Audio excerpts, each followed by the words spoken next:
Je m'appelle Nicolas Sauge, donc je suis auteur de bande dessinée. Je fais de la BD depuis à peu près 15 ans. J'ai fait une série chez Le Lombard qui s'appelle Golam en 3 tomes, une qui s'appelle à l'année prochaine chez Ozu.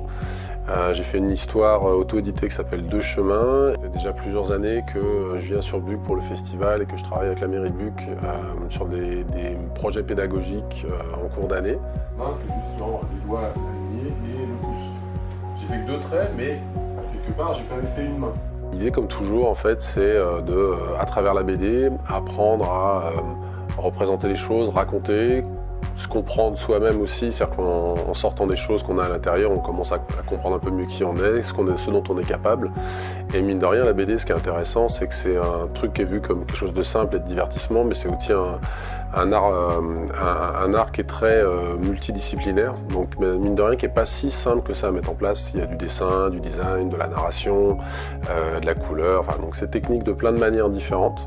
Et donc du coup, ça peut être à la fois simple et fun et en même temps assez élaboré, donc il y a matière à bien s'amuser. Parce que j'aime beaucoup cet aspect interactif, où on apprend beaucoup aussi de la personne en face, où on peut aider les gens à pousser plus loin ce qu'ils font en comprenant certains rouages. Pour moi, la BD, c'est un outil de communication de plein de manières différentes en fait. Un petit peu en dessous, avoir l'eau, et comme ça on aurait vraiment ce passage d'une dimension dans l'autre, mais là on n'a pas tout à fait. En BD, il y a plusieurs aspects. Il y a qu'est-ce qu'on a à raconter. Déjà, est-ce qu'on a quelque chose à raconter ou est-ce qu'on pense qu'on a quelque chose à raconter. Donc il y a déjà apprendre à écrire, dans le sens littéraire du terme.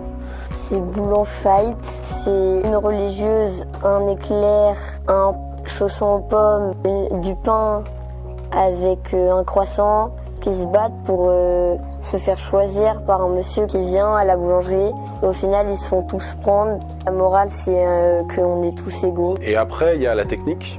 Donc, est-ce qu'on possède la technique ou pas? Souvent, il suffit de la montrer. Et les gens, par imitation, ils vont faire. Il y en a qui ont déjà des techniques qu'ils ont plus ou moins développées, s'ils dessinent déjà, ou ils ont des intuitions qui peuvent être intéressantes aussi à exploiter. Et après, il y a, j'ai envie de dire, toute la partie un peu courage et concentration qui vont de pair pour moi.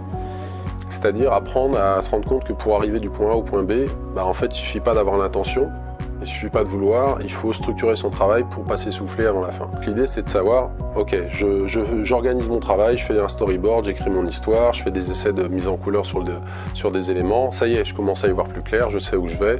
J'ai trouvé qu'au cours de l'atelier, ça s'était pas mal structuré, pas mal construit, et faudra leur demander, mais je pense que le résultat final, même eux, je pense qu'ils ont matière à surprendre d'une bonne manière sur ce qu'ils sont capables de faire.